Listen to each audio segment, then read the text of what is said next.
one of the ideas in that book is this idea of rational irrationality. And that seems like it's a contradictory or oxymoronic notion just to say it.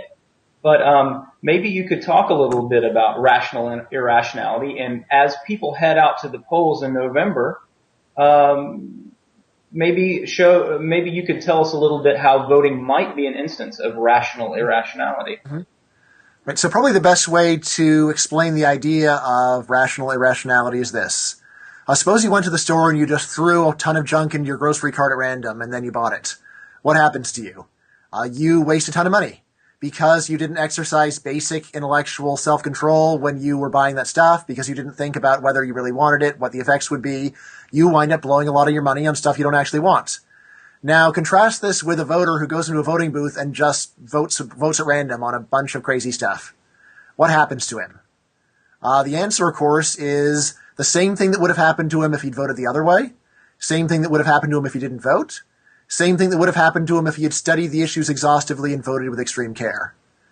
The difference, of course, is that one voter has almost no effect on the outcome, which means that if you vote in a wrong way, you vote in a crazy way, if you vote for stuff that you know to be bad even, you pay essentially no cost. The odds that one person is going to tip the outcome of the election in favor of a bad result they don't really want is very small.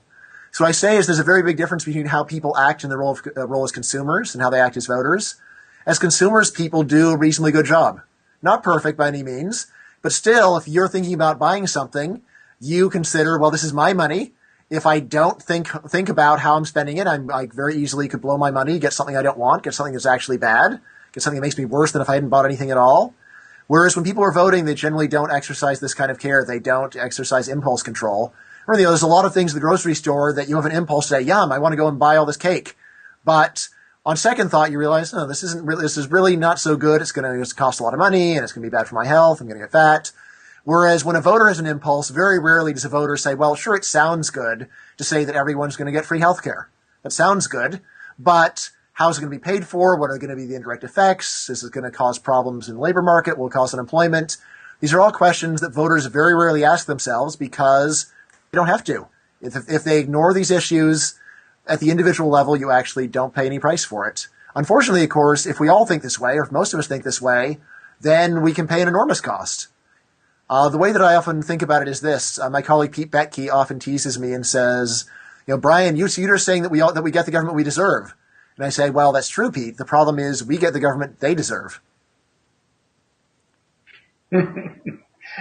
Interesting point. I always wonder about this very thing. I particularly like the point about the consequences of the vote being the costs or consequences of the vote being indirect and very small. Mm-hmm.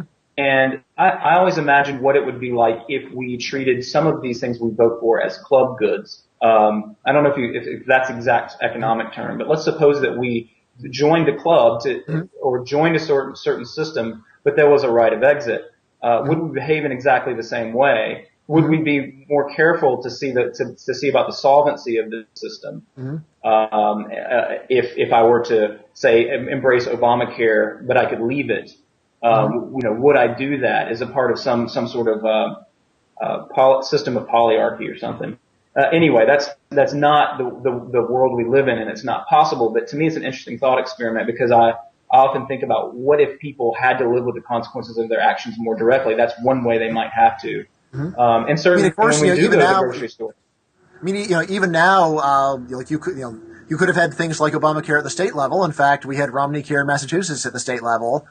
One of the main advantages, of course, is it's cheaper to leave if you actually think the consequences are bad. So as a voter, you may not think about it very much, but still, when you're thinking, do I really want to keep living in Massachusetts? Do I want to leave it? Do I want to leave Massachusetts? Do I want to move there? The fact that that club has worse policies that have effects that you don't want to live under can and generally do affect your behavior. You think about it this way, you don't even have to really be honest with yourself about why you don't like Massachusetts. You just say, it's not really that great. I don't want to be part of Massachusetts. You don't need to specify exactly what it is. But when you're there and you're voting, then voting for what sounds good is generally what people do. Whether or not it actually works out well, and whether your political impulses guide you infallibly to something that actually makes sense is a question people rarely ask.